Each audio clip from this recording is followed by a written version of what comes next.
सुप्रभात विद्यार्थियों, मैं अमित कुमार सिंघल, टीजीटी हिंदी केंद्रीय विद्यालय दिरांग। विद्यार्थियों, आज हम हमारी पाठ्य पुस्तक कृतिका भाग दो में पाठ 3 है साना साना हाथ जोड़ी, जो कि मधु काकरिया द्वारा रचित है। इसको हम पढ़ेंगे। तो यह पाठ एक यात्रा वृत्तांत है और इसमें लेखिका पूर्वोत्तर भारत के सिक्किम राज्य की राजधानी गंगटोक और उसके आगे हिमालय की यात्रा का वर्णन प्रस्तुत करती है। लेखिका हिमालय के सौंदर्य का अद्भुत और काव्यात्मक वर्णन करती है। इसे पढ़कर हिमालय का पल पल परिवर्तित होता सौंदर्य हमारी आंखों के सामने साकार हो जाता है। तो सबसे पहले हम मधु काकरिया के जीवन परिचय के बारे में पढ़ेंगे। तो चलिए देखते हैं। मधु काकरिया का जन्म 1957 में कोलकाता में हुआ था। कहाँ हुआ था? कोलकाता में हुआ था। उन्होंने कोलकाता विश्वविद्यालय से अर्थशास्त्र में एमए किया था, इकोनॉमिक्स में एमए किया था। साथ ही कंप्यूटर एप्लीकेशन में डिप्लोमा भी किया था। किसने? मधु काकरिया ने। उनकी प्रमुख रचनाएं हैं पत्ताखोर। पत्ताखोर क्या है? उपन्यास है। सलाम आखिरी, खुले गगन के लाल सितारे, बीतते हुए अंत में यीशु, कहानी संग्रह। इन्होंने कई सुंदर यात्रा वृत्तांत भी लिखे हैं। किन्होंने? मधु काकरिया ने। कहानी संग्रह कौन से हैं? सलाम आखिरी, खुले गगन के लाल सितारे, बीते हुए अंत में यीशु, ये कहानी संग्रह हैं इनके। इन्होंने कई सुंदर यात्रा वृत्तांत भी लिखे हैं। मधु काकरिया की रचनाओं में विचार और संवेदना की नवीनता मिलती है। मधु काकरिया की रचनाओं में क्या है? विचार और संवेदना की नवीनता मिलती है। समाज में व्याप्त अनेक ज्वलंत समस्याएं जैसे अपसंस्कृति, महानगर की गुठन और असुरक्षा के बीच युवाओं में बढ़ते नशे की आदत, लाल बत्ती इलाके की पीड़ा आदि उनकी रचनाओं के विषय रहे। उनकी रचना में क्या है? अपसंस्कृति, महानगर की गुठन, कैसे घुट घुट के लोग जीते हैं, असुरक्षा के बीच युवाओं के बढ़ते नशे की आदत, जो युवाओं में क्या है? नशा बढ़ रहा है उनको, और लाल बत्ती इलाके की पीड़ा आदि उनकी रचनाओं के विषय रहे हैं। अब इस पाठ में साना साना हाथ जोड़ी में के बारे में हम देखते हैं। महानगरों की भाव शून्यता, भागम भाग और यंत्रवत जीवन की ऊब मधु जी को दूर दूर की यात्राओं की ओर ले जाती है। महानगरों की भाव शून्यता, भागम भाग और यंत्रवत जीवन की ऊब मधु जी को दूर दूर की यात्राओं की ओर ले जाती है। उन्हीं यात्राओं के अनुभवों को उन्होंने अपने यात्रा वृत्तांतों में शब्दबद्ध किया है, यानी लिखा है। साना साना हाथ जोड़ी में पूर्वोत्तर भारत के सिक्किम राज्य की राजधानी गंगटोक और उसके आगे हिमालय की यात्रा का वर्णन है। हिमालय के अनंत सौंदर्य का ऐसा अद्भुत और काव्यात्मक वर्णन लेखिका ने किया है। पूर्वोत्तर भारत नॉर्थ ईस्ट है, उसमें सिक्किम राज्य की राजधानी गंगटोक और उसके आगे हिमालय की यात्रा का वर्णन किया है।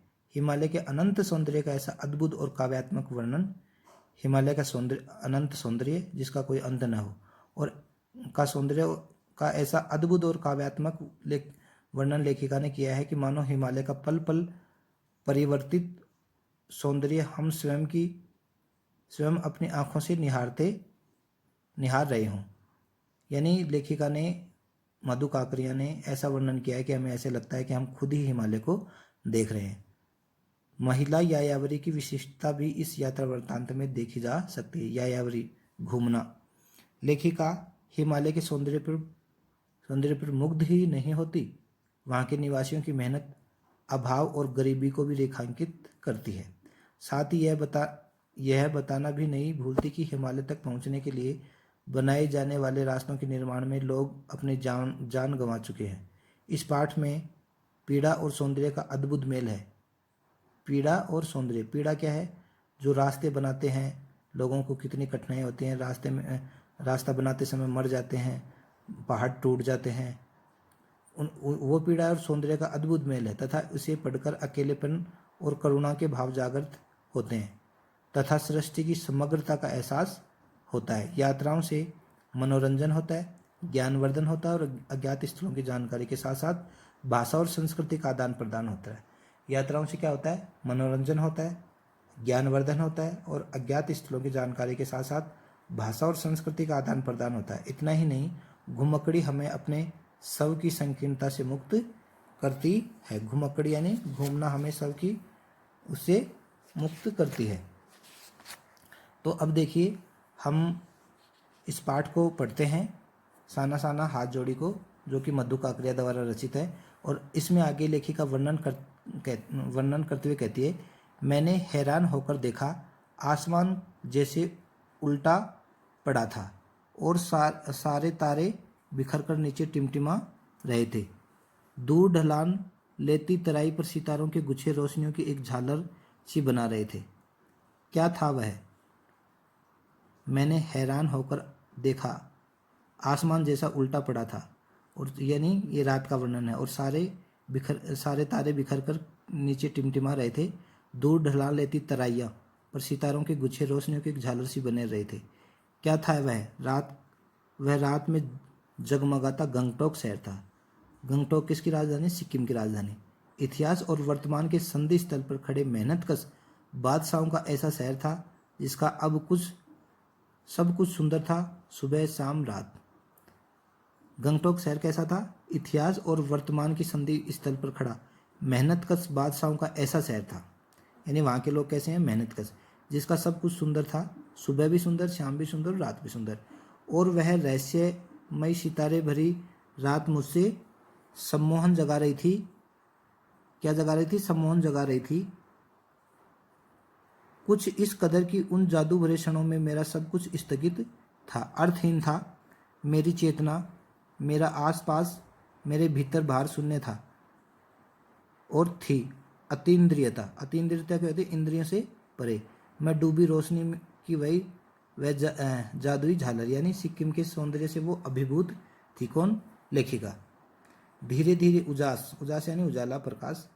धीरे धीरे एक उजास उस शून्य से फूटने लगा। एक प्रार्थना होठों को छूने लगी।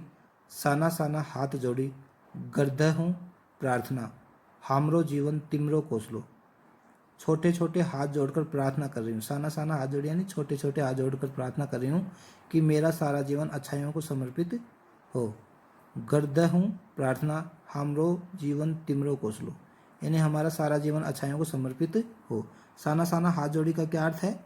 हमारे छोटे छोटे हाथ क्या है? छोटे छोटे हाथ जोड़कर प्रार्थना कर रही हूँ।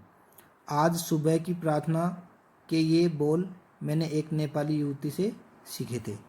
साना साना हाथ जोड़ी लेखिका ने कहाँ से सीखे थे? सुबह प्रार्थना में प्रार्थना के बोल एक नेपाली युवती से सीखे थे। साना साना हाथ जोड़ी का क्या अर्थ है? छोटे छोटे हाथ जोड़कर प्रार्थना कर रही हूँ। और ये लेखिका ने कहाँ से सीखे थे? सुबह की प्रार्थना में ये बोल एक नेपाली युवती से सीखे थे। सुबह हम युमथांग के लिए निकल पड़ना था। लेखिका को सुबह के लिए कहाँ निकलना पड़ता था? कहाँ निकल पड़ना था? युमथांग के लिए। पर आंख खुलते ही मैं बालकनी की तरफ भागी। यहाँ के लोगों ने बताया था कि यदि मौसम साफ हो तो बालकनी से भी कंचनजंगा दिखाई देती है। केटू। हिमालय की तीसरी सबसे बड़ी चोटी कंचनजंगा। हिमालय की तीसरी सबसे बड़ी चोटी कौन सी है? कंचनजंगा। पर मौसम अच्छा होने के बावजूद आसपास हल्के हल्के बादलों से ढका, आसमान हल्के हल्के बादलों से ढका हुआ था। पिछले वर्ष की ही तरह इस बार भी बादलों के कपाट ठाकुर जी के कपाट की तरह बंद ही रही। कंचनजंगा न दिखती थी न दिखी, पर सामने ही रकम यानी तरह तरह के रंग बिरंगे इतने सारे फूल दिखाई पड़े कि लगा फूलों के बाग में आ गई हूँ। बहरहाल गंगटोक से 149 किलोमीटर दूर युमथांग था। युमथांग गंगटोक से कितने किलोमीटर दूर था? 149 किलोमीटर। युमथांग यानी घाटियाँ, सारे रास्ते हिमालय की गहनतम घाटियाँ और फूलों से लदी वादियाँ मिलेंगी आपको। ड्राइवर कम गाइडेंस जितेन नार्गे मुझे बता रहा था। क्या वहाँ बर्फ़ मिलेगी? मैं बचकाने उत्साह से पूछने लगी। लेखिका मधु काकरिया, उसका अपना ड्राइवर, वो ड्राइवर कम है और गाइड ज़्यादा है, जितेन नार्गे। उसे पूछने लगी कि क्या वहाँ बर्फ़ मिलेगी। चलिए तो जगह जगह गदराए पाइन और धूपी की खूबसूरत नुकीले पेड़ों का जायजा लेते हुए हम पहाड़ी रास्तों पर आगे बढ़ने लगी। एक जगह दिखाई दी एक कतार में लगी सफ़ेद सफ़ेद बौद्ध पताकाएं। क्या क्या दिखाई दी? सफ़ेद बौद्ध पताकाएं, किसी ध्वज की तरह लहराती, शांति और अहिंसा के प्रतीक ये पताकाएं जिन पर मंत्र लिखे हुए थे। जो सफ़ेद पताकाएं थी वो क्या थी? शांति और अहिंसा का प्रतीक थी। और उन पे क्या लिखे हुए थे? मंत्र लिखे हुए थे। कब? जब वो लेखिका रास्ते में जा रही थी तो उसे क्या मिली थी? एक कतार में लगी सफ़ेद सफ़ेद बौद्ध पताकाएं और उन पे मंत्र लिखे हुए थे, ध्वज की तरह लहराती, शांति और अहिंसा के प्रतीक थी ये बौद्ध पताकाएं। नार्गे ने बताया यहाँ बुद्ध की बड़ी मान्यता है। नार्गे ने क्या बताया? बुद्ध की बड़ी मान्यता है। देखिए यहाँ दिरांग में भी बुद्ध की बहुत मान्यता है और यहाँ भी सफ़ेद सफ़ेद पताकाएं झंडे की तरह फहराती रहती हैं। और ये किसका प्रतीक है? शांति और अहिंसा का प्रतीक। और इन पे भी मंत्र लिखे होते हैं। तो विद्यार्थियों, आज की वीडियो में इतना ही और अगले वीडियो में हम इस पाठ को पढ़ेंगे। धन्यवाद।